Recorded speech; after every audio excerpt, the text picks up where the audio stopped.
Morning folks, it's Andy here from AM Bushcraft. Hope you're having a nice day and welcome to another video.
This is a setup that I'm going with, tack wise anyway. I've kept it quite small and quite low because it's supposed to rain tonight. I don't know if it will, but just in case it does, usually I'll keep it quite high. But sleeping kit wise, I've got my British Army Gore-Tex bivvy bag, my £5 brown foam roll mat with the silver foil on the back, and I've got this is a new piece of kit. I got rid of my old jungle bag, my snug pack jungle bag, the one that I did the wool blanket modification to, sorry. I mean, it's a good modification, it was a good bag. My issue with it was you know, the weight. It was so heavy because of the wool blanket. So I shopped around and I found this. This is snug pack again. This is a snug pack one, it's a travel pack 2, so it's a 2-season bag and it goes down to 2 degrees Celsius and lowest -3. I think tonight it's going to go down to about -6 degrees, sorry, Celsius. But this offers the same as what my old bag did, but obviously it's a lot smaller and it's a lot lighter as well. It also has, I don't know if that'll show up there, but built-in mosquito net into the head section, which is another reason that prompted me to buy this one. With it, it's still warm at this time of year, so you're still getting a few biting flies. They're buzzing about there now.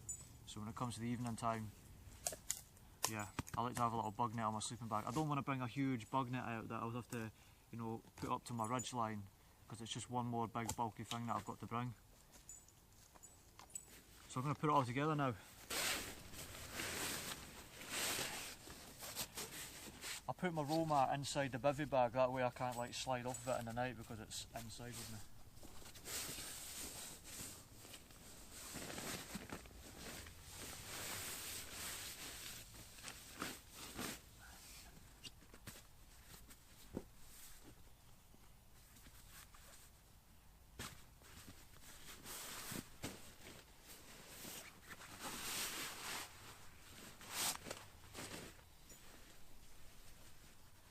There's a little pouch thing here at the top of the zip, and that's where the muzzin bit goes.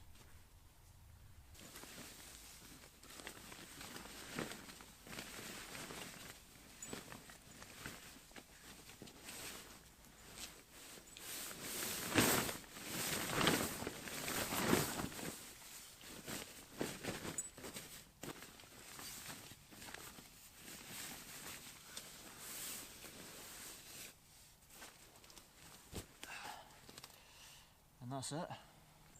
So when I bring Rusty out with me and we do an overnighter together, I usually just bring his green wool blanket and he sleeps straight on that next to me. But I kind of wanted to do it up a bit for him. And I saw a video by Simon, from Simon a Bloke in the Woods, and he made a bed for his dog, more or less the same as this, a bit better. He's done a video on it, so if you want to check it out, crack on. I'll leave a link to his channel in the description if anyone's interested. But yeah, so I made my own sort of version of it. I had this brown waterproof material left over from when I made my seating pad on kneeling pad, and then just took his green wool blanket and basically folded it in half so it was doubled up, laid it on top of the brown waterproof material, and then folded the edges of the brown waterproof material over and just sewn along it.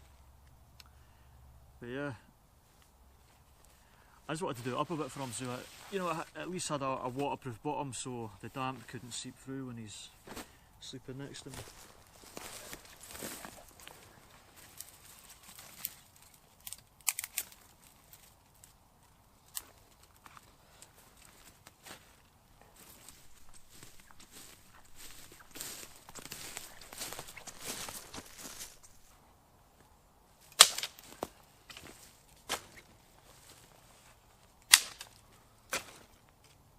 So this is a new bit of kit that I've bought recently. It's one of those Life Venture titanium pans, frying pans, plate, shallow bowl, whatever you like. But I've got it as an experiment at the minute, and it's, depending on how it goes, it'll be replacing my GSI frying pan. The GSI pan is awesome and I love it, but my issue again is with weight. It is really big and it is very heavy. Same with the sort of reason why I swapped out my sleeping bag. It's a lot bigger and a lot heavier, whereas my new one is a lot smaller and a lot lighter. Well, it's the same with this. This is a lot smaller and it's a lot lighter. But today will be the first time I use it.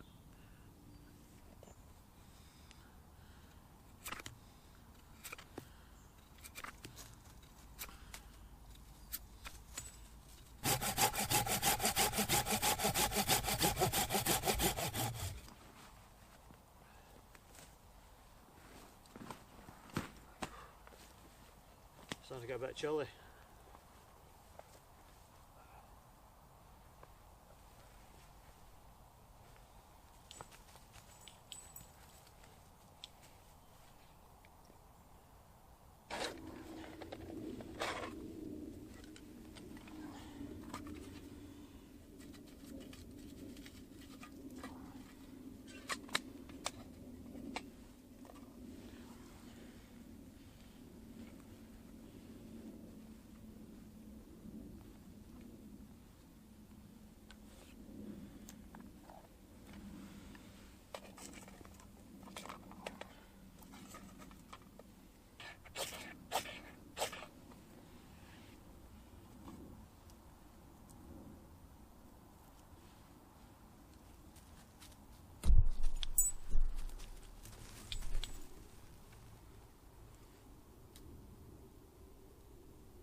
A couple of nice lamb steaks in here.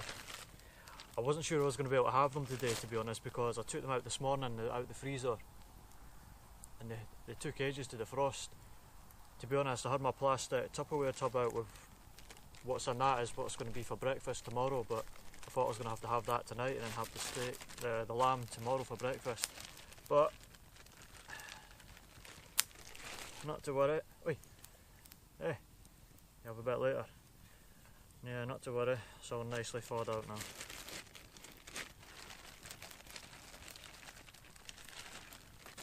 Well, that one's got a bit to go yet, but it'll be alright.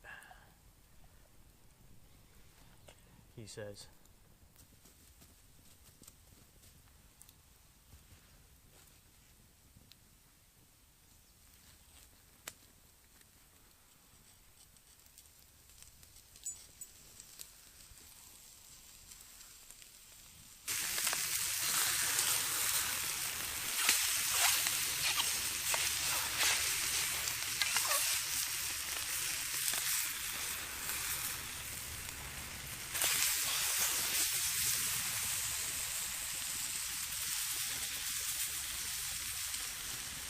Looks delicious.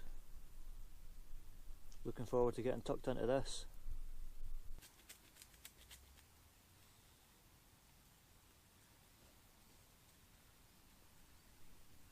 Get this guy, at my food already.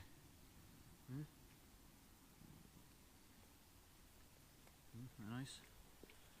So you get in and beat it.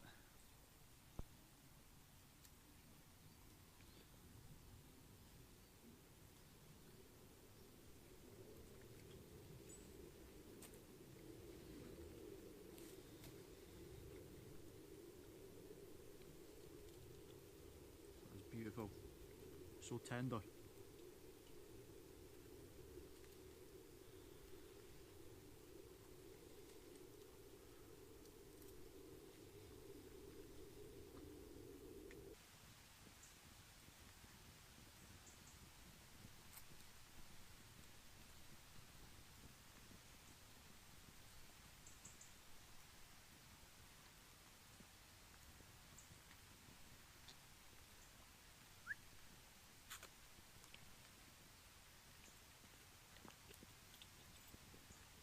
Don't know if you can hear that, but it started to rain.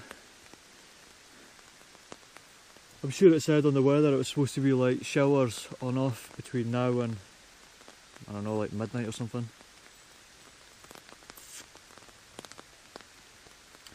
I love that noise though, because we're under quite a big tree canopy there now. You can hear it rattling off the leaves and working its way through, and then just sort of pitter-patting on the top of the tap here.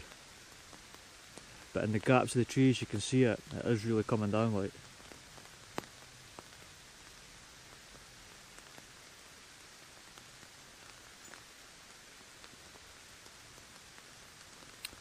Rusty's out there now having a sniff around. He's sitting licking the sphagnum moss at the bottom of the tree there because I wiped my spork on it to clean off all the fat and juices off the lamb. So he's out there now licking it.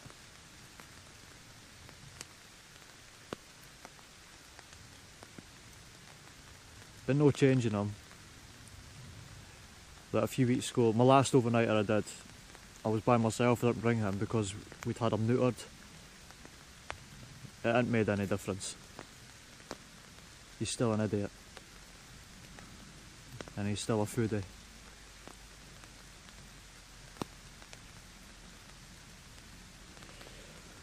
Well, I got a book with me. Bernard Cornwell, The Empty Throne. It's basically about when the Vikings invaded the British Isles, back when they did. But what are you looking at? Yeah? What are you looking at? Yeah, you. What are you looking at? Yeah, sorry. Yeah, the book The Empty Throne by Bernard Cornwell. It's part of a big series. It sort of centres around this one guy called Lord Uhtred of Babenberg. And basically there's about 10 books I think. It starts off when he's a kid, when the Vikings invaded and attacked his home sort of castle, if you like, and his dad was like Lord of the Lands, and he was killed, and most of his warriors were as well. So Uhtred was basically taken as a slave by the Vikings as a boy, but because he showed like a lot of grit and determination, they sort of basically raised him as one of their own, really. So he has a love for the Danes and the pagan ways, but then he's still a Saxon at heart and he wants to fight for his land. So he's kind of torn between the two.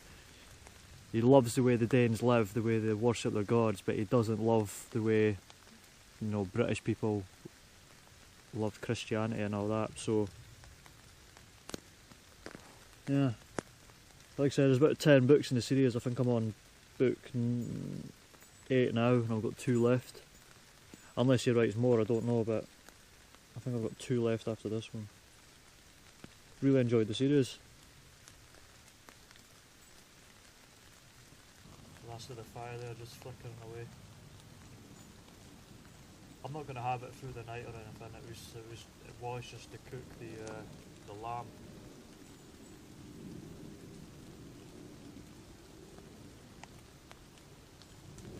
So I didn't need a big fire, just a small one. Probably boil up a brew right now. In fact, you know what? I will.